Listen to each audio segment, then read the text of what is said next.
G'day and welcome to the Grow a Small Business Podcast. I'm your host, Troy Truen. Each week, we speak with an owner who has grown a business with 5 to 30 team members to something bigger. Diving into their numbers and unearthing the pain they've experienced, we explore what they did to overcome each barrier and what they would do differently from day one. Let's get into it. We'll have all the show notes and any resources mentioned in the cast on our website. In early 2019, took over the lease of one of the oldest yoga studios in Tasmania, increased prices, added Pilates, and pivoted to a membership model. Took it from 35 members to 300 in just over a year and another 100 online when COVID hit, boosting recurring sales, almost doubling to 360,000 per annum, researched the customer base, asked what they wanted before changing the business. They invested heavily in systems and procedures, professional development, mentors and coaches, felt they had succeeded when the old customers felt the new business was totally different. She believes the hardest thing in growing a small business is separating business from wanting to be friends with customers and staff and managing customer expectations. Advice Kate would give herself on day one is you should expect roadblocks. Welcome everyone. Today I'm interviewing Kate Cashman from Mana. Thanks for your time today, Kate. Thank you so much for having me. Let's start with how we know each other. How did we get connected? We were connected, was it through Alice? Yes, I think it was. It was through Alice at Tailored Tasmania, and she was connected to one of my business partners, and I know Alice through, business networks in the Hobart community, and my business partner said, Kate, this is for you. You should have a chat to Troy. So it's lovely to be chatting to you. Yeah, thanks, Kate. Yeah, I've known Alice for 8 or 9 years now and have been mentoring her, so it's been a lot of fun. She's done really well with the Tailored Tasmania website, over 20,000 social followers, and the printed books as well. A wonderful, yeah. We have some in our accommodation, actually. Yeah. Right, yeah. Well, tell the audience a bit about your business, what it does, how it makes money, where it's located. Absolutely. So I have several businesses, but we're going to be chatting about Mana today. And Mana is a yoga, Pilates and meditation studio. And we're based in central Hobart. We have both heated classes up to a temperature of usually 30 to 32 degrees. And we have a non-overly heated room, just a sort of naturally light heated room for sort of more flowing classes. And we're just about to open a reformer Pilates studio in our studio as well. So we took over an established business in March last year, and that had been a yoga studio. It was the very first heated yoga studio in Tasmania. It's been around now for almost 12 years. Mm-hmm. And so we inherited this business, not inherited so much, we did buy into that business, but we took on a very established history. And so we love being in the centre of Hobart. We're in Murray Street, up above Chemist Warehouse. So we have a whole floor of the warehouse up there.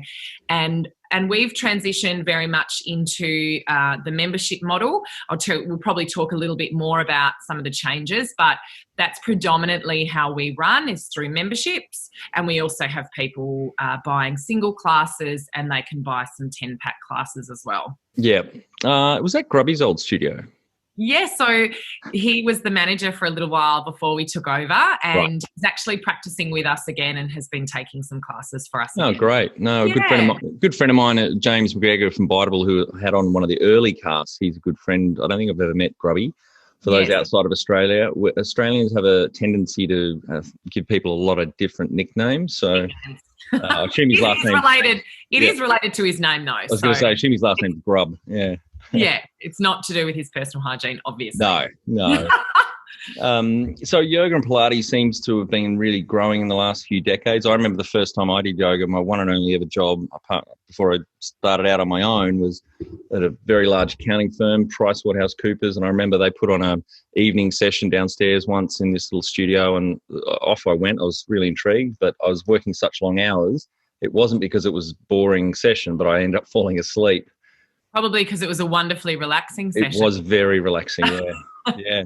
So the trend has been up, in the last few decades. It seems to be out there a lot more.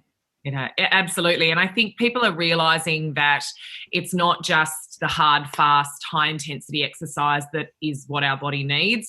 And in actual fact, what we're finding is that functional fitness and healthiness is an all-over body thing. So yoga, and particularly yoga and Pilates, it's not just about building strength or building flexibility. It's actually all these incredible movements in all parts of the body. So it's flexibility, it's fascia, it's muscular, it's breath work. And we're increasingly seeing, not just in research, but in people's personal experiences, that a lot of people are really stressed, and yoga is this very holistic system that's not just about the movement. It's also about everything that goes with that, and meditation, breath work, some of the beautiful cleansing practices. And so people are desperate for that kind of holistic system in their life. And that's different to, going for a run for half an hour sometimes. It's just a slightly different approach to how you move your body and feel into your body.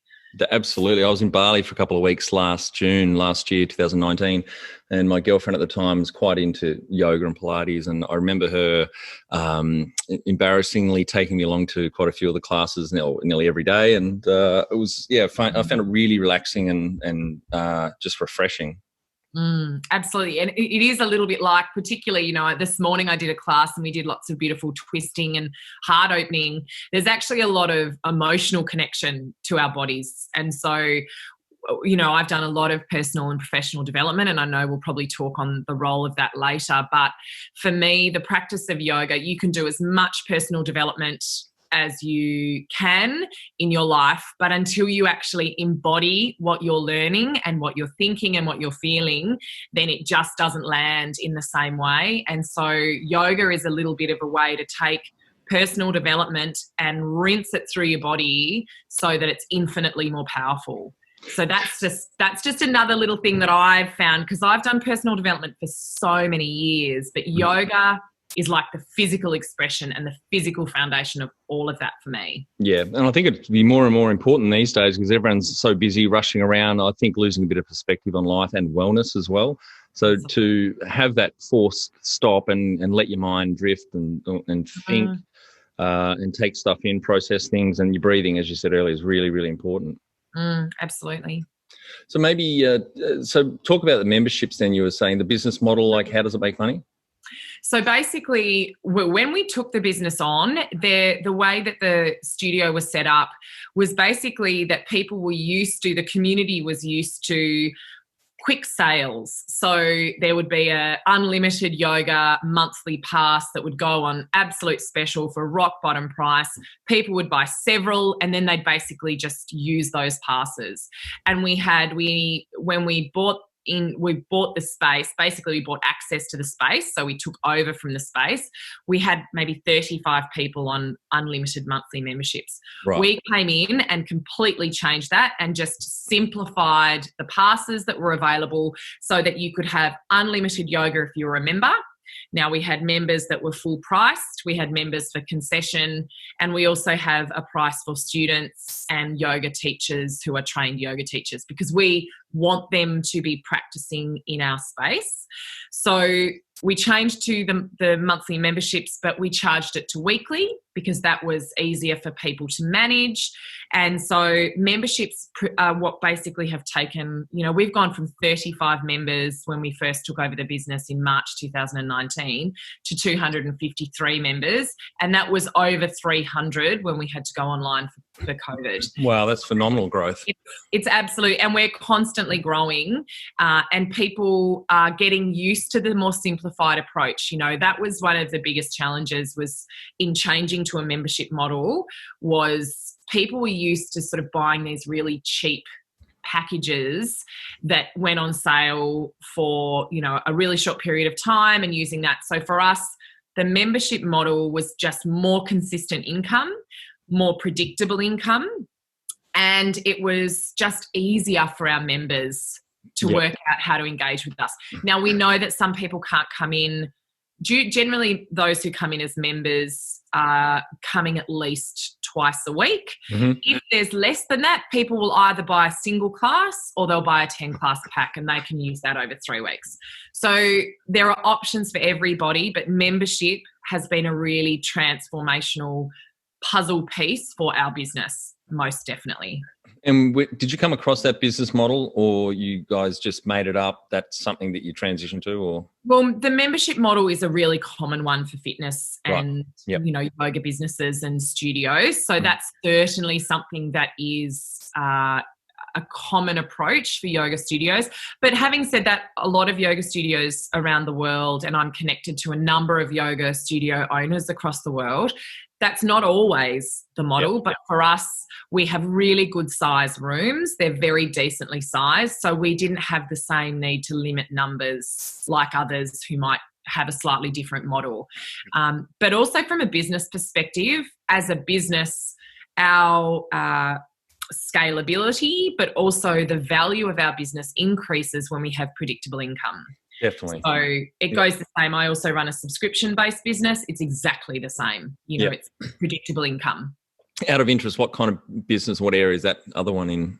Oh, the other one is we have an eco toothbrush business called Tinkle Co. And we have, we're replacing plastic in bathrooms, but people can just have them turn up in home compostable mailers every 1, 2, 3 or 4 months. So similarly to that subscription-based business, the membership model again gives you that, predictability of income, and you nurture those membership relationships, and you can generally see that income will continue consistently throughout the year. Yeah, great. Do you have some other key numbers you can share to illustrate the growth of Mana? Sure. So when we first stepped into the business, there had not long before, this was in March 2019, there had not long been one of those flash sales, and we honoured those for the members that we were bringing on, because we knew that it was really important to nurture the community. But that was also, we were also looking at only, about $14,000 worth of recurring revenue in a month. And so that's changed. We've increased that to consistently being over 30,000 a month over that 12-month period. Obviously, COVID has hit and that has changed everything. Yep. But having said that, we were still able to put a particular strategy in place for that meant that we survived and have come out on the other end thriving. Yep. So that, the monthly revenue has increased. If you think about the membership numbers, that was over 600% increase in members since we started. And when we transitioned to COVID, we actually gained 100 new members, only online. Yeah, wow. We gained 100 new members who were coming to see us online, and because we had a really low price, some of those people have now transitioned onto our brand new online membership that we've now put into a more structured strategy since we were allowed to reopen in person. Yeah, great. And you're finding many of those new that came just for the online side of the business. Have you found many of those then transition coming in physically to that? Yes, some people have. Some people have come in as either single or 10 class pass holders. Some have reconnected with the studio that way. But we often found that a lot of those online members were previous members of the studio who had to move away, who had to be in other parts of Tasmania. And so it's a way for them to stay connected to, in our opinion, and in a lot of the community's opinion, some of the best yoga teachers in Tasmania.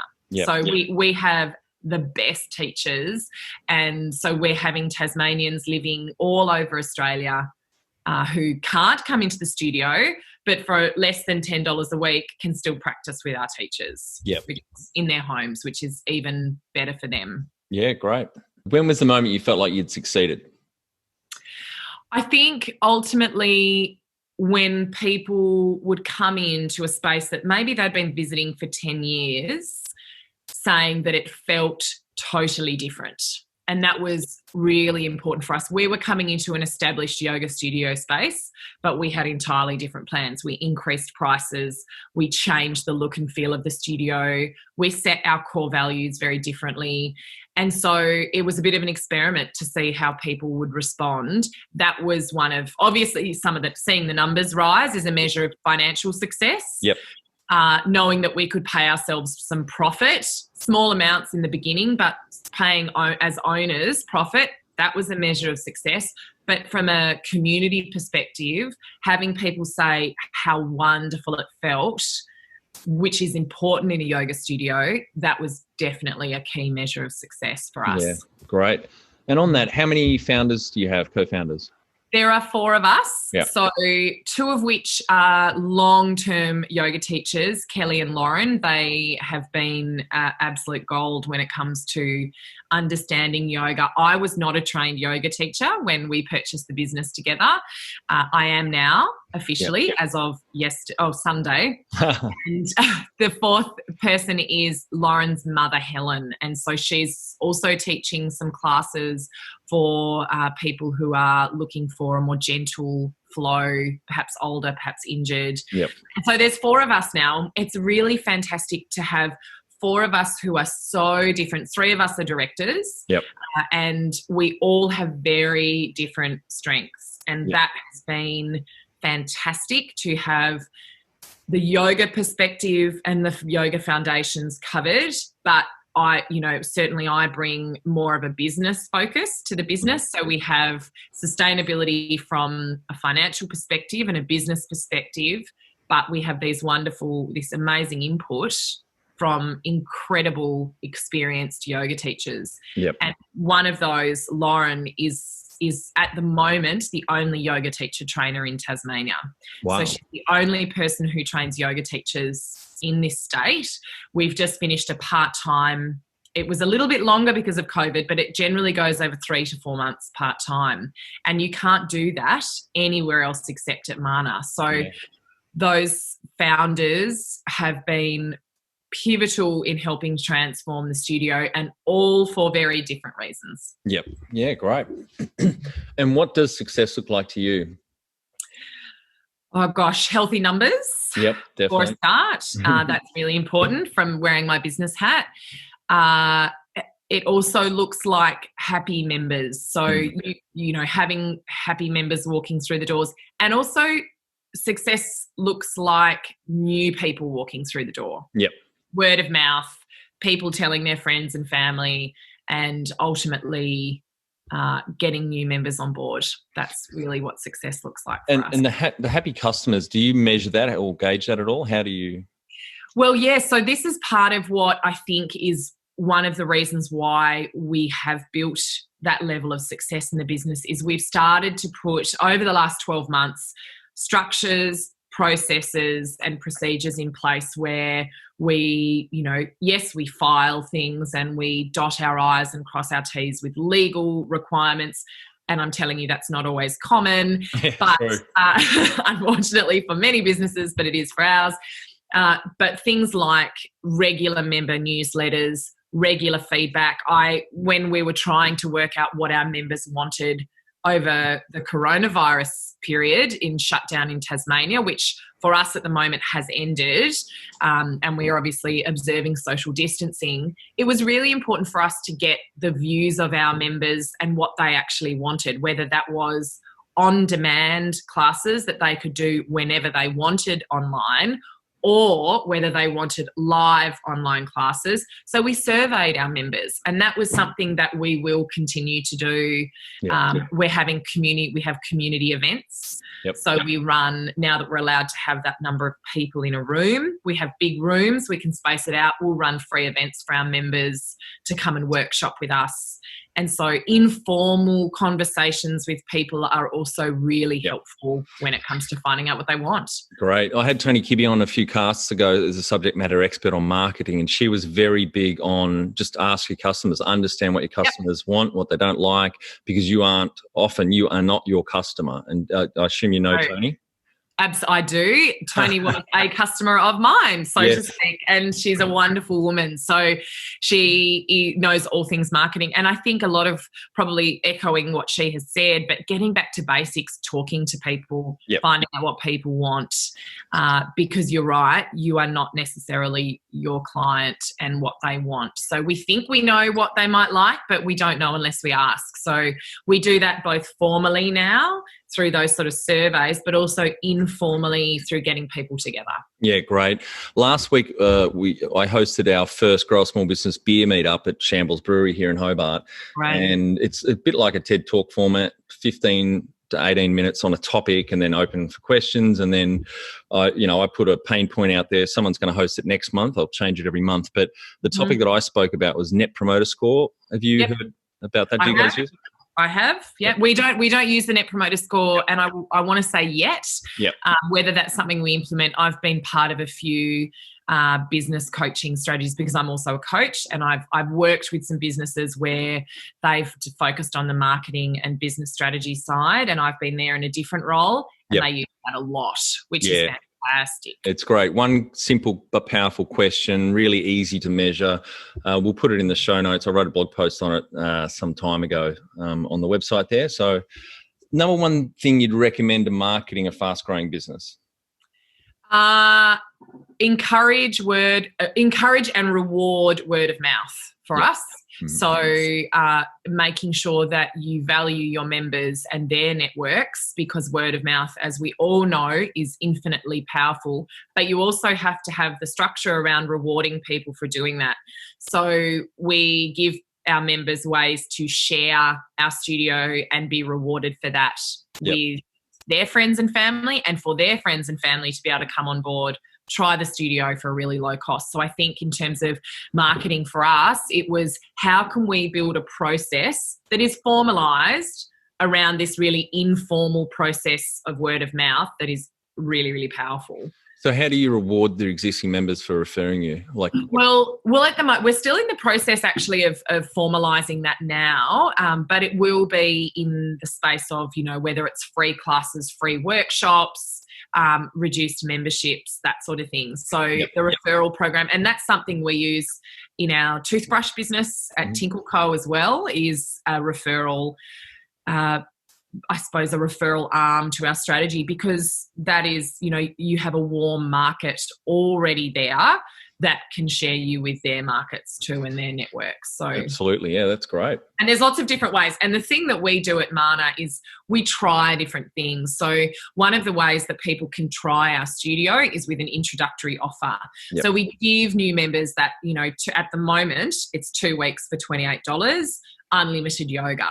Now, we won't stay with that forever. We'll try different ways to encourage people into the studio, just like we'll try different referral programs. We'll try different ways of sharing things with our members. And I think that, we're gathering data, so to speak. That's one of my big, contributions from the back end, is that we need to gather information about what works and what doesn't. And you try lots of different strategies for enough time to see the impact that they have. Yeah, absolutely. And again, James McGregor from Biteable, that's one of his big teachings. Tim Pommier from Flat Tummy Tea, who was on the cast earlier, and myself both learnt from James. Test and then turn off what's not working after a few months or a quarter or two until you find those 1 or 2 things that really work, and then double down on it. Absolutely. A/B testing. Love it. That's it. Well, let's talk about funding. How have you funded the growth? So for us, when we bought the business, we didn't buy the business. The business itself wrapped up, and we took over the lease. We purchased the equipment and took on the contacts. So that's essentially what we purchased. We all did that from savings. So we put parts of our life savings into purchasing that. How we've grown is through the business. So the business we've reinvested, and this is where I've sometimes felt like the handbrake to some of my co-owners have been very willing to trust my advice, but I will often be that little handbrake in the background going, we need to reinvest. Let's reinvest some of these profits back into the business. And luckily for us, that was single-handedly the reason why we survived COVID as well, because we had savings reinvested into the business. But that has also allowed us to grow, to start taking on the Pilates studio, which is still part of our floor. We've had it rented and it's been empty and used for workshops irregularly, but that's how we've been able to purchase that equipment, get that room renovated. It's reinvesting the money back into the business that we're making month on month. So we haven't had to go to a bank or to go to investors necessarily. We did get some support from the state government, though, to help with month-to-month expenses after COVID hit, which was incredibly supportive of them. And so for us, that's just meant that we can also focus on growth and how we can supercharge the longevity of our business as well. Great. No, that's a really good funding way to go. Organic profits, that's terrific. If you were to start up today with plenty of funding, would you go into your industry? Absolutely.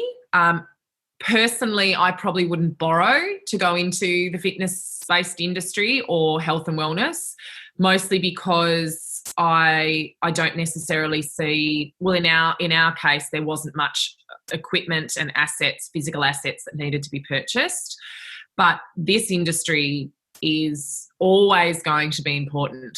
Health and wellness is always going to be important. People are always going to need it, and it can't be bought out by robots. So it's an industry that will survive forever. So absolutely, if I had plenty of funding, I would absolutely be in that industry. And for me personally, as someone who I have, I'm an academic and I have several businesses, I always get involved with areas, industries, businesses that align with my personal values. And so being healthy and well is something that is a huge priority for me and for my family and for my co-owners.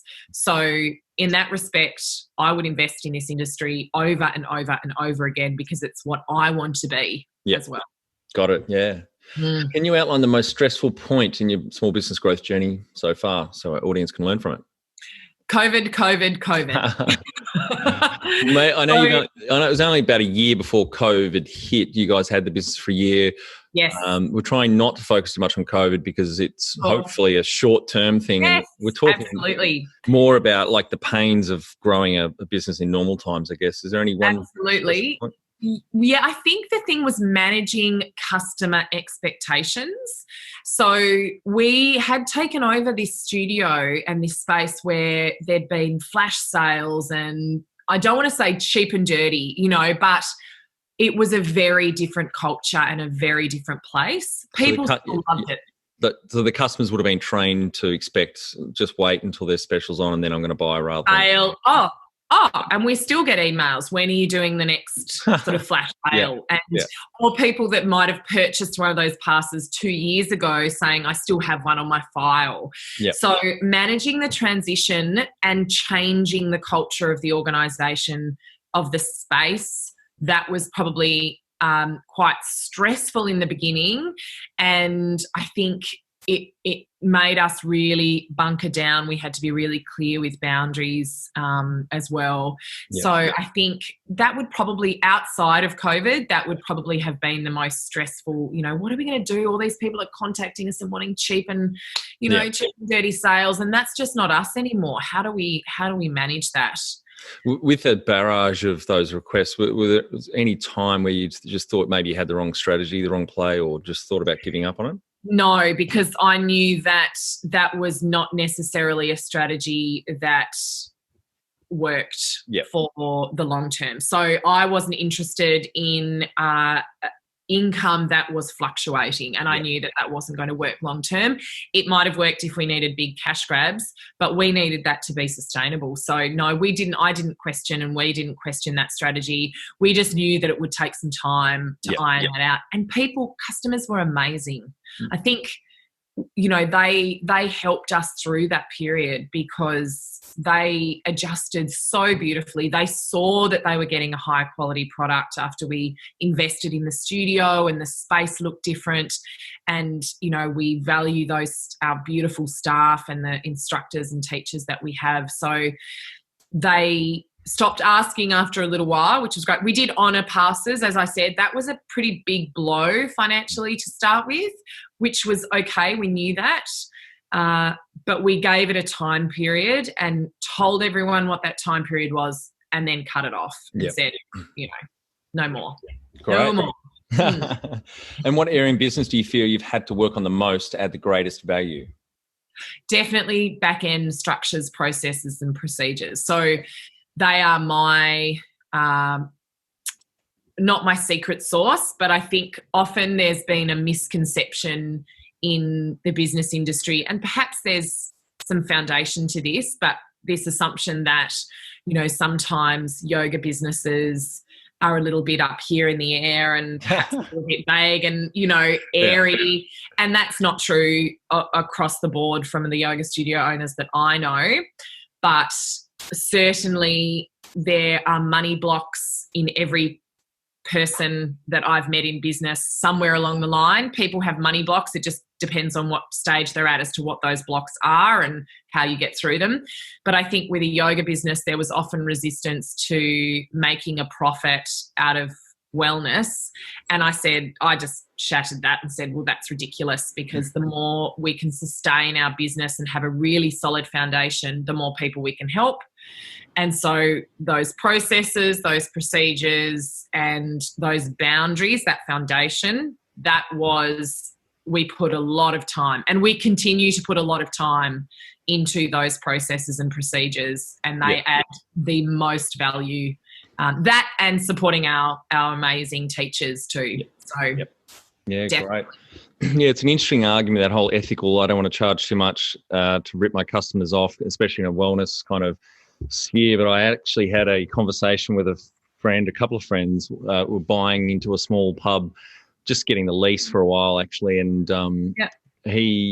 one of them said to me, yeah, we're going to keep the beer prices low because, we don't want to overcharge the locals. And I said, well, you're a fucking socialist. That's stupid. You're not doing anyone any good with that. No, exactly. I said, let's think about it this way. You can be a socialist capitalist. If you're not charging enough and the business goes under, you're not helping anyone. And can't get beer then. Potentially ended up with a bit of debt. So, yeah, he didn't listen and obviously went ahead and as I predicted, didn't work. So, because they had a great location, I said, I reckon 80% of your customers are going to be tourists anyway. You can still look after the locals, give them a local card or something. But anyway, it is that interesting quandary, I think, because I had a similar mentality early on. Yeah. With our web company, I know our accountant kept telling us to raise our prices, and we said, no, we'll lose customers. He said, exactly, you'll lose the ones you need to lose. Yeah, absolutely. But what we actually found, because we've put our prices up a couple of times since we took over, because when we took it over, there was almost like this underlying assumption that all of the yoga studios in Hobart had to charge a particular price in order to, there was this unspoken rule that that's what everyone did. And I mean, I come from, a coaching background as well. And there was, for me, I always found that whenever I increased my prices, yes, some clients would drop away, but actually more of my dream clients would come in. And so we just didn't see that drop off of members at the yoga studio at all. In fact, there was also this recognition that with that higher price came a higher quality, because we did invest in the space and we invested in our teachers, and we spent more money, but we also had a higher quality product. So people are not afraid to spend money on good quality services, products, places, whatever it is. But you have to be sustainable, and you can have sales maybe, but I think there's definitely, you think you'll lose people, and sometimes you will, but actually a more aligned client will come along. And so that's what we've found, is that actually no one really left as we increase those prices, and they've just found that what we provide is not just, we don't compete based just on price. It's a race to the bottom. And I've just come back from a bushwalk with my chocolate Labrador Carlton supporter, and listening to a podcast which said Seth Godin, the marketing guru, was on. And I wrote down this great quote, which he said, that price is the last refuge for the marketer who has nothing better to say. Yeah. I thought that just summed it up really well. And it's a common approach to business. I certainly started out that way, thinking, I'll be the cheapest, or will be the cheapest when we started, because you think that's how you're going to win the market. And, it's been wonderful learning all about marketing, particularly sales, over the years. That was wrong. Absolutely. What have you enjoyed least about managing the fast growth? Probably that transition by clients who were rattled by the changes. So that fast growth meant pretty firm boundaries. And I've got, I take on Brené Brown's motto of clear is kind. And I think sometimes being really clear, yes, it's kind, but that's been part of that least enjoyable part of that business, growing it was, yes, you're going to see these changes. They're going to be coming thick and fast in the beginning because we're trying to set boundaries that are actually really healthy for us in the business. Yep. And so even though we knew that was important and being clear was kind, it didn't necessarily mean that we enjoyed doing that in the early stages and enjoyed saying to people, no, we're not going to give you that super, super cheap yoga that you're used to. But I mean, we had to do it. Yeah, absolutely. And what do you love most about growing a small business? I think with a small business, it's that connection to your community. So, you have that really client front-facing experience. And also with small business, there's a lot of freedom and creativity to make the rules up as you go along. And the law academic in me says, provided it's legal. But, there's freedom and creativity. You don't have to do things the way that other small businesses in your area might do things. You can actually choose to offer a different product or offer a different workshop or however you want to do that. You actually have the freedom to do that in small business because implementing those things doesn't take as much as it might do for a big corporation to implement something new or to change the approach. So definitely freedom, creativity, and being really connected to our community. Yeah, good. And what's been the biggest mindset shift for you in this small business growth journey? Oh, the first one that I experienced when I first started my first business for myself was that you do not have to work 9 to 5 like you do in a clock in, clock out employee role. Yep. That was just so hard to shift. And I even felt my body clock changing. I had kids and then obviously nothing really goes on any time clock with small children, but shifting that mindset, no, I need to clock on and off and actually looking at output. I think it's even more pronounced in your previous profession of law. Having to put in your timesheet every 5 or 7 minute or 6 minute blocks. It's and long hours. So I've got a lot of mates still in legal, and they work pretty brutal hours, particularly the ones in London. 80 hours a week, and they're expected to be on call even at 4 a.m. in the morning. Absolutely, and I think, when you come away from that, if you were to start a business on your own time, your whole nervous system is used to working in that way. And I imagine it would be quite a shock to go from 80 hours to realising that sometimes 2 hours of really concerted, focused effort is actually worth more than 8 hours. Absolutely. I do love that in your email footer. You say that I may respond to these emails out of hours, and that's a choice, but you don't have to choose. You can choose not to reply out of hours if you don't like that. I've never seen that before, and I was really impressed. Feel free to use it. Feel free to use it. I have so many people email me about my email footer actually and say, can I do that? And I say to them, look, the only reason I'm responding out of hours because it's not actually necessarily out of hours for me. No. It's how I pick up my kids 3 o'clock, and I go off and I hang out with them and we do stuff after school. So sometimes some of my work's done in the evening and some is done before they get out of bed. So and I think it's become the new norm, particularly after COVID, but what I call time shifting.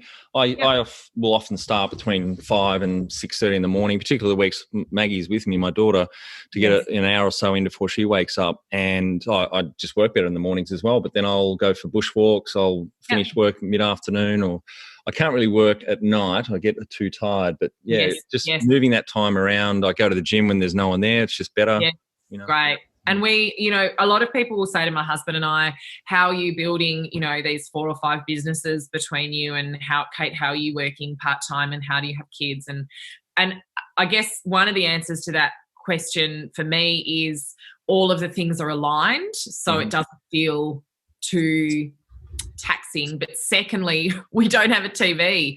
So that has just changed our life ever since our son was 2, I think, when our television broke when we were house sitting.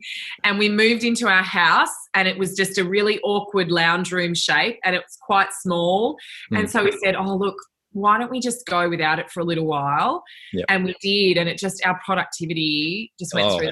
We still chill out, but we don't spend those hours engrossed. Unless there's a really good series on Netflix, in which case we have we actually have a projector screen that we can put up. Yeah. I mean, it's such a sinkhole of time. People bitch and moan to me sometimes. I don't have time. I don't have time. But bullshit. We've all got the same, 168 hours in a week. It's what you choose to fucking do with that time. And Exactly. And so that's a lot of the time what happens for us is the businesses are built.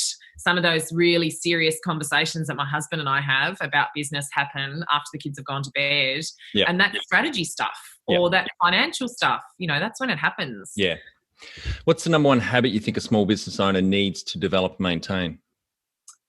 Consistency, even when you don't think you're seeing the results early. I think that consistently showing up, doing the little things, whether it's posting on social media or whether it's writing to your list regularly, nurturing a relationship with your community, even when it feels like you're not seeing the returns, you're building trust in people even when you don't realise that you are, and they're watching you and you're actually just showing them how reliable you are as a business. So I think for me, the number one habit is consistently reach out to your community. Yep. In whatever form that is. I know that's sort of a form of marketing, but it's just consistently nurture your community in some way. Yeah. I've just picked up one of the quotes I've got on my desk here. I'll read out. The secret of success is constancy of purpose. Benjamin Disraeli, the ex-Prime Minister of Britain. Yes. I totally agree with that. Absolutely. Want to become the best manager you can be? Check out our Kick-Ass Manager course at growasmallbusiness.com. Do the course and add your fellow managers for no extra cost. Join the 30%. 70% of people quit their job because of their manager. And can you talk about how you've added people to the team, some wins, mistakes, and advice for those listening?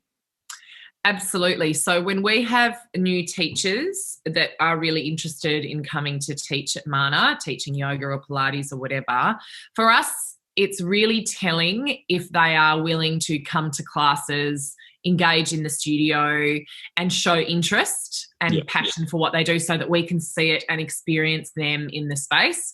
We get a lot of emails from people with CVs and resumes just saying, I'd love to come and teach for you. I'd love to come and teach for you. And we sort of say, but have you even been to the space? Do you know what the space feels like? So some of the biggest wins have been for us focusing on when we have people come into the space and noticing who does that and who doesn't. Some of the, I wouldn't say necessarily mistakes, but we often fight in ourselves a desire to give our friends that are yoga teachers or in the space who might be looking for more hours to find a role for them. Yep. So that's something that we've had to be really clever with in terms of our boundaries to make sure that we're putting the right people in the right roles too. So when we came into the business, Rob was the manager of the studio just prior. He left the studio and we bought the studio, and we had one of our directors sort of stepped in for a short period of time to get us through. But that was part-time and that was really in and out. And so we sort of said, look, if we want to grow a really strong community, we need someone who can help us grow. So we created again, more hours for that role, and that's just increased. So we have, our full-time manager alongside all of our teachers, but we have a full-time manager that has helped us really pull everything together. And so for us, one of the pieces of advice I would say when it comes to adding people to the team is sometimes you have to do it before you're ready. Yeah. And sometimes you have to do it, give yourself a bit of a buffer so that you have the time to pay for that person to start creating the change you need to pay for them.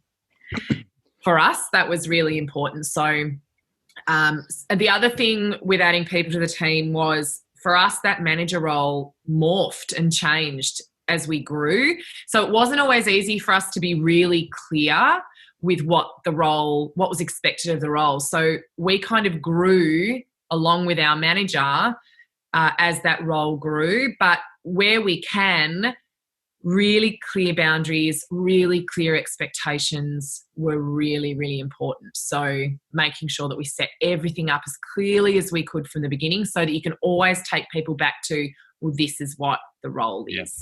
I see that so common. Businesses don't have job descriptions, don't even have an org chart. And people are running around bumping into each other, falling over because they don't know who owns what, or three people own one thing and there's no accountability and responsibility. And absolutely agree. Clear communication up front, set the boundaries, give people ongoing responsibilities, maybe here's a project or two for this quarter. Here's a key number you need to keep an eye on. It's so important. Yeah.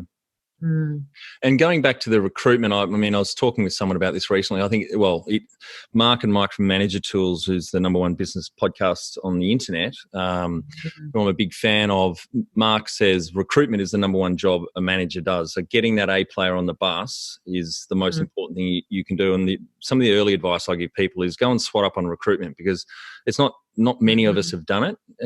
Starting a business, previous career or jobs, you weren't unless you were in the recruitment industry. So really go off and learn about how to find those people and vet them, and use your probation period, the testing, like you were saying, observing people, because it's one of my favorite Drucker quotes: behavior is believable. Someone can tell you, I'm going to be the best yoga teacher you've ever met, until you see them in action. I'm sure you get that a lot. And use that test period as to make sure that they it fits your culture and the brand of the business. Absolutely. And look, people can say marvelous things as much as they want to. That's great. But it's what someone does. Yeah. It's what someone does that matters. And that's what shows you whether they're a good addition to your team. Yeah. And I think if you have those really clear boundaries set, and that's a position description. So what we do with our staff is certainly with our full-time manager as well, as we're sitting down and we're saying, okay, so 6 monthly, let's check back in with the position description. Is this still, are these numbers still right? Are we doing each of those things? If not, why not? So obviously recently we were talking a lot about, COVID was sort of on the brain for everybody. But that's been a really great lesson moving forward, because parts of the position description for our latest check-in, we weren't necessarily relevant, but they will be. Yeah. And so we sort of said, okay, well, obviously you're not doing this, but that's because you can't right now. We've just not rented, we're renting to ourselves, I suppose. We're opening that Pilates studio. Yep.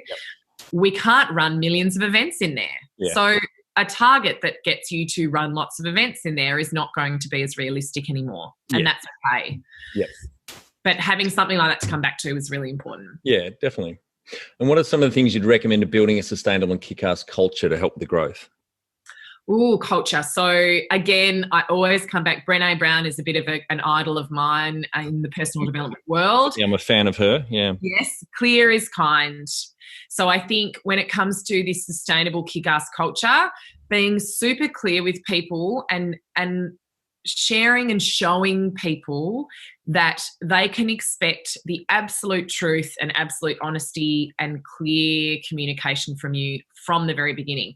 Because a lot of the culture that I've seen in a lot of small businesses where there's things that are accepted, behavior that is accepted, often there's this layer of not dishonesty, but people keeping things away from each other and avoiding difficult conversations. Yeah. So clear is kind is really important. You really want honesty in your culture, but also having really regular, and when I say regular, they don't have to be every week or every month, but check-ins with your staff so that they can socialise too has been really important for us. So we also have staff meetings where we buy dinner and everyone comes. Yep. We pay them to be at the staff meeting, and as subcontractors, we pay them to do that. Yep. They come, we eat together, we share things together, and we spell out what's happening. But the other thing that we do to have a really kick-ass culture is that we sit down with even all of our subcontractors one-on-one every 6 months and say, where would you like to go? How can we help you? And that might be putting trainings on for them or supporting them to grow their own workshops. Because if you have staff who feel supported and they have someone who is also championing their dreams, and finding ways to explore those dreams, they're going to go to the ends of the earth for you because they know that you are on their side and that you are fighting for them. So for us, that's been a really important part of sitting down and someone saying to us, okay, I really want to run workshops for nurses. Person is also a nurse and a yoga teacher. She's like, I see this in my cohort all the time. It's like, okay, how can we support you to run this workshop?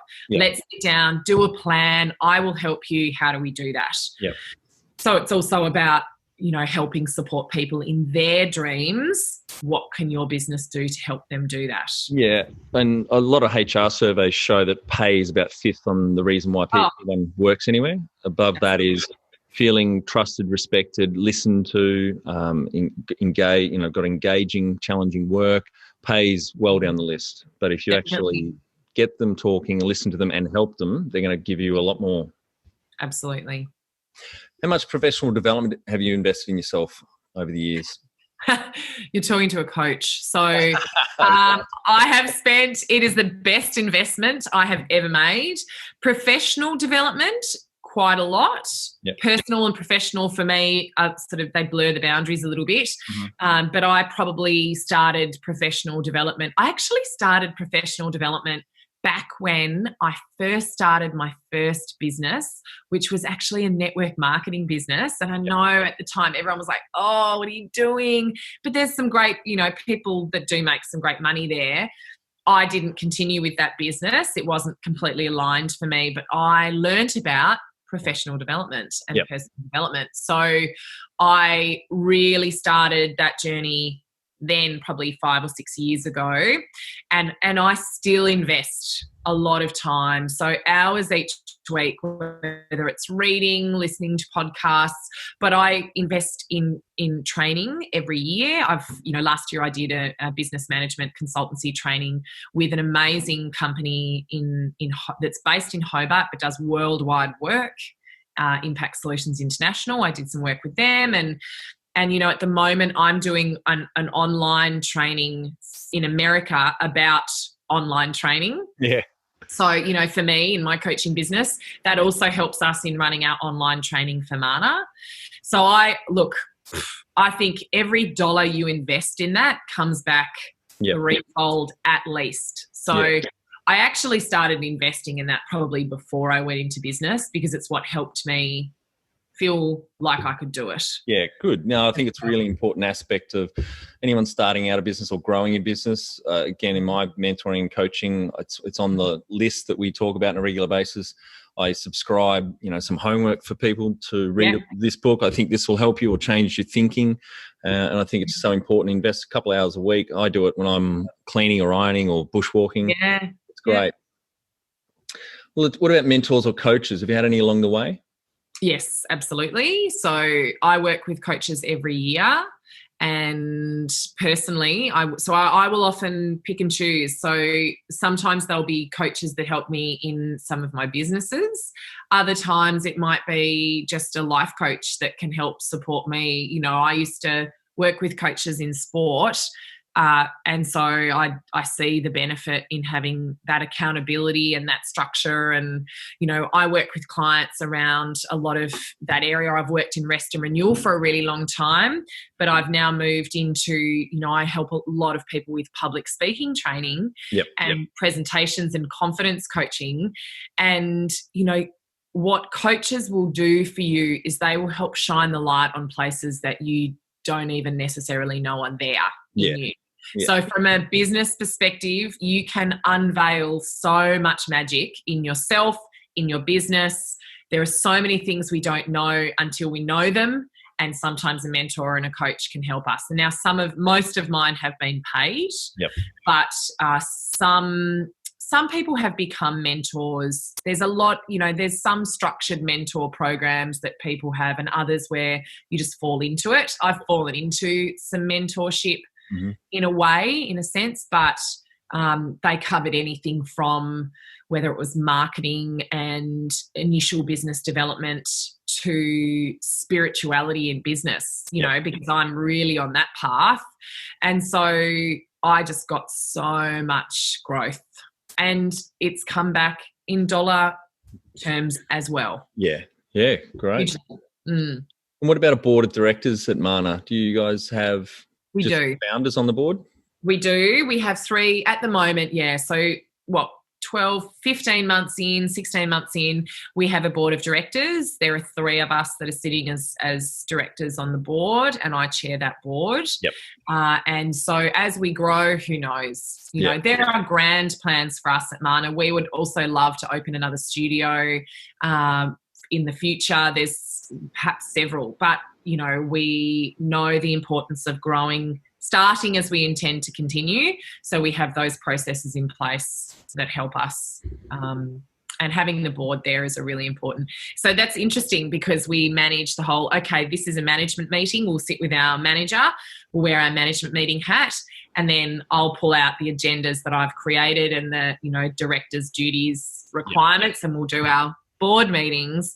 And so I think that was one of the things I had to really set out for everyone. Yeah, I had to really set out that actually we're wearing a different hat for this meeting. That's great that we're talking about, you know, the timetable, but actually let's talk about risk. Let's talk about finances. Let's talk about strategy. Yeah, corporate governance. It's such an important mechanism, having a board. I've really enjoyed the last 3.5 years on, you know, chairing the Hobart Brewing Company board, and I've sat on a few other boards, and I've sat on the other side of the table and reported to boards, and it's, I've really grown to, with intrigue and interest, to enjoy that mechanism. Definitely. All right, Kate, we're on to our final 5 questions. What do you think is the hardest thing in growing a small business? For me, separating out business from wanting to be friends with all of your customers, clients and staff. Yeah, very hard. And managing client expectations. Yeah. Yep. And favourite business book which has helped you the most? Cross between Dare to Lead by Brené Brown and Profit First by Mike Lewich. Right. I think that's how you pronounce his surname, Mike Lewich. That's it. I've read one of his books and I can't pronounce his last name either, but that's okay. Amazing. It's amazing. Yeah. Any great podcasts or online learning tools for your own professional development?